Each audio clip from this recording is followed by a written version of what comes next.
Bismillahirrahmanirrahim. Merdeka! Saudara-saudara, rakyat jelata di seluruh Indonesia, terutama saudara-saudara penduduk kota Surabaya, kita semuanya telah mengetahui bahwa hari ini tentara Inggris telah menyebarkan pamflet-pamflet yang memberikan suatu ancaman kepada kita semua. Kita diwajibkan untuk dalam waktu yang mereka tentukan menyerahkan senjata-senjata yang telah kita rebut dari tangannya tentara Jepang. Mereka telah minta supaya kita datang pada mereka itu dengan mengangkat tangan. Mereka telah minta supaya kita semua datang pada mereka itu dengan membawa bendera putih, tanda bahwa kita menyerah kepada mereka. Saudara-saudara, di dalam pertempuran yang lampau, kita sekalian telah menunjukkan bahwa rakyat Indonesia di Surabaya, pemuda-pemuda yang berasal dari Maluku, pemuda-pemuda yang berasal dari Sulawesi, pemuda-pemuda yang berasal dari Pulau Bali, pemuda-pemuda yang berasal dari Kalimantan, pemuda-pemuda dari seluruh Sumatera, pemuda Aceh, pemuda Tapanuli, dan seluruh pemuda Indonesia yang ada di Surabaya ini, di dalam pasukan-pasukan mereka masing-masing, dengan pasukan-pasukan rakyat yang dibentuk di kampung-kampung, telah menunjukkan satu kekuatan sehingga mereka itu terjepit di mana-mana. Hanya karena taktik yang licik daripada mereka itu, saudara-saudara, dengan mendatangkan presiden dan pemimpin-pemimpin lainnya ke Surabaya ini, maka kita tunduk untuk memberhentikan pertempuran. Tetapi pada masa itu mereka telah memperkuat diri, dan setelah kuat, sekarang inilah keadaannya. Saudara-saudara, kita semuanya, kita bangsa Indonesia yang ada di Surabaya ini, akan menerima tantangan tentara Inggris itu. Dan kalau pimpinan tentara Inggris yang ada di Surabaya ingin mendengarkan jawaban rakyat Indonesia, ingin mendengarkan jawaban seluruh pemuda Indonesia yang ada di Surabaya ini, dengarkanlah ini tentara Inggris. Ini jawaban kita, ini jawaban rakyat Surabaya. Kau menghendaki bahwa kita ini akan membawa bendera putih untuk takluk kepadamu. Kau menyuruh kita mengangkat tangan datang kepadamu. Kau menyuruh kita membawa senjata-senjata yang telah kita rampas dari tentara Jepang untuk diserahkan kepadamu. Tuntutan itu, walaupun kita tahu bahwa kau akan mengancam kita untuk menggempur kita dengan seluruh kekuatan yang ada, tetapi inilah jawaban kita.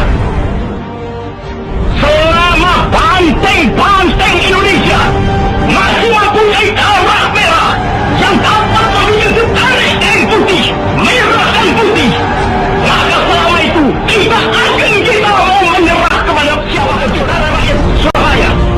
Siapa keadaan genting. Tetapi saya peringatkan sekali lagi, jangan mulai menembak. Baru kalau kita ditembak, maka kita akan ganti menyerang mereka itu. Kita tunjukkan bahwa kita ini adalah benar-benar orang yang ingin merdeka. Dan untuk kita, saudara-saudara, lebih baik kita hancur lebur daripada tidak merdeka. Sebab yang kita tetap merdeka atau mati. Dan kita yakin, saudara-saudara, pada akhirnya pastilah kemenangan akan jatuh ke tangan kita. Sebab Allah selalu berada di pihak yang benar. Percayalah, saudara, atau mati. Dan kita yakin, saudara-saudara, pada akhirnya pastilah kemenangan akan jatuh ke tangan kita. Sebab Allah selalu berada di pihak yang benar. Percayalah, saudara-saudara, Tuhan akan melindungi kita sekalian. Allahu Akbar, Allahu Akbar, Allahu Akbar. Merdeka!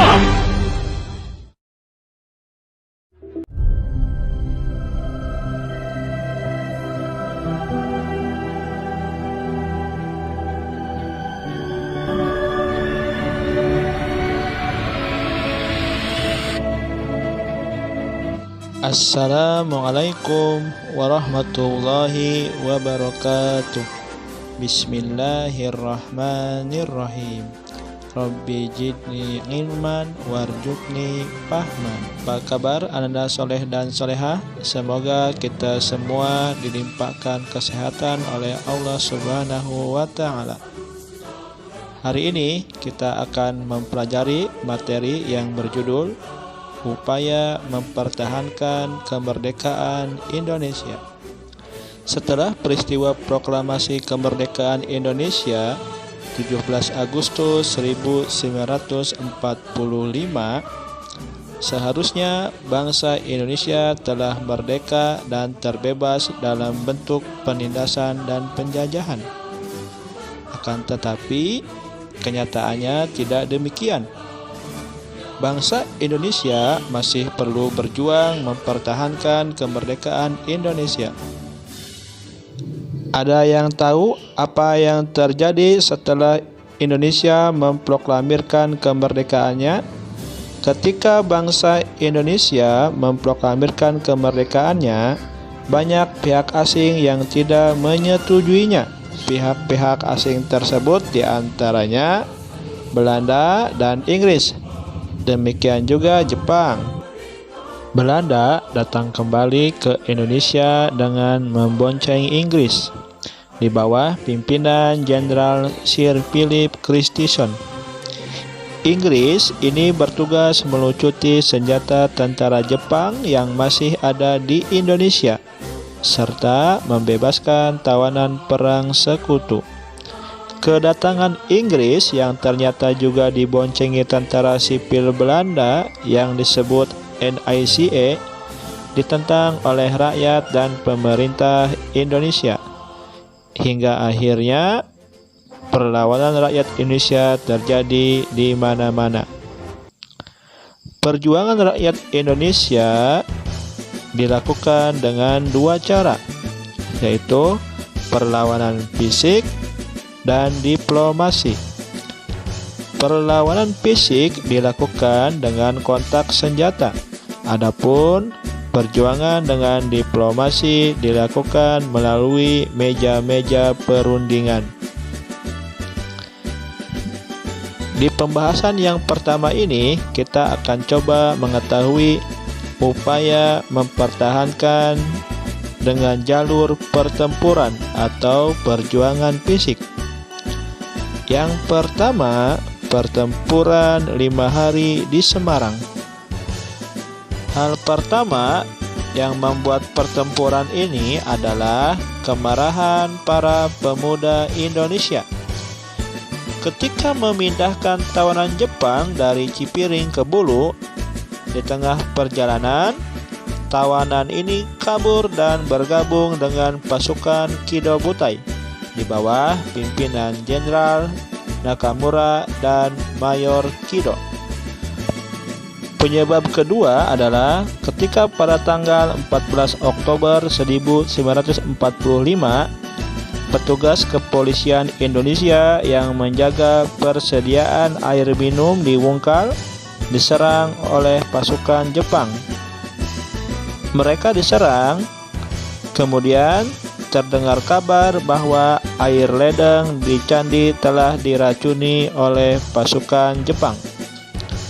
Oleh karena rakyat menjadi gelisah, Dr. Karyadi sebagai kepala laboratorium Pusat Rumah Sakit Rakyat atau Pusera ingin mengecek persediaan air tersebut. Namun ia gugur oleh tentara Jepang. Gugurnya Dr. Karyadi menimbulkan kemarahan rakyat sehingga terjadi pertempuran pada tanggal 15 sampai 19 Oktober 1945 di Simpang 5. Pertempuran ini dihentikan setelah adanya perundingan gencatan senjata. Untuk mengenang pertempuran 5 hari di Semarang ini, maka dibangun sebuah monumen yang terkenal dengan sebutan Tugu Muda. Pertempuran yang kedua adalah pertempuran Medan Area. Pertempuran Medan Area terjadi pada tanggal 10 Desember 1945. Pertempuran ini terjadi karena orang-orang Belanda menginjak lencana merah putih? Insiden ini terjadi di Hotel Jalan Bali. Tokoh yang terlibat adalah Ahmad Thohir. Selanjutnya ada yang ketiga, yaitu peristiwa Bandung Lautan Api. Bandung Lautan Api terjadi pada tanggal 23 Maret 1946. Insiden ini bermula dari ultimatum Sekutu meminta senjata yang diperoleh dari tentara Jepang untuk diserahkan kepada tentara Sekutu. Namun, rakyat Bandung menolaknya, bahkan membakar kota Bandung agar tidak dikuasai oleh Sekutu. Tokoh yang terlibat antara lain Muhammad Toha, Abdul Haris Nasution, dan Suryadi Suryadharma. Selanjutnya, yang keempat, pertempuran Ambarawa. Pertempuran Ambarawa ini terjadi pada tanggal 15 Desember 1945 di Ambarawa, Jawa Tengah. Pada pertempuran ini bermula ketika Sekutu mempersenjatai tawanan yang sudah dibebaskan. Sekutu yang membebaskan orang-orang Belanda secara sepihak. Adapun tokoh yang terlibat dalam peristiwa ini antara lain Kolonel Isdiman dan Kolonel Sudirman. Untuk memperingati peristiwa pertempuran di Ambarawa, dibangun monumen yang bernama Palogan, dan setiap tanggal 15 Desember diperingati sebagai Hari Infanteri. Selanjutnya, pertempuran 10 November. Di awal kita sudah mendengarkan pidato yang berapi-api dari Bung Tomo yang membakar semangat arek-arek Surabaya untuk melakukan perlawanan. Pertempuran Surabaya berlangsung 27 Oktober sampai 20 November 1945. Puncaknya pada tanggal 10 November 1945. Adapun pertempuran ini mencapai puncaknya karena Inggris mengeluarkan ultimatum pada tanggal 9 November 1945 yang meminta rakyat Surabaya menyerahkan senjatanya ke tempat-tempat yang telah ditentukan oleh Inggris dan menyerahkan diri dengan mengangkat tangan. Namun, ultimatum tersebut ditolak oleh Indonesia. Akhirnya, pada tanggal 10 November 1945 terjadi pertempuran yang sangat dahsyat. Pasukan Inggris menggempur pasukan Indonesia dari berbagai penjuru. Peristiwa 10 November diperingati sebagai Hari Pahlawan. Demikian materi kita untuk hari ini. Untuk pekan depan kita akan membahas tentang perjuangan melalui diplomasi atau meja-meja perundingan. Terima kasih atas segala perhatian. Jaga kesehatan dan tetap belajar untuk mengisi kemerdekaan. Assalamualaikum warahmatullahi wabarakatuh.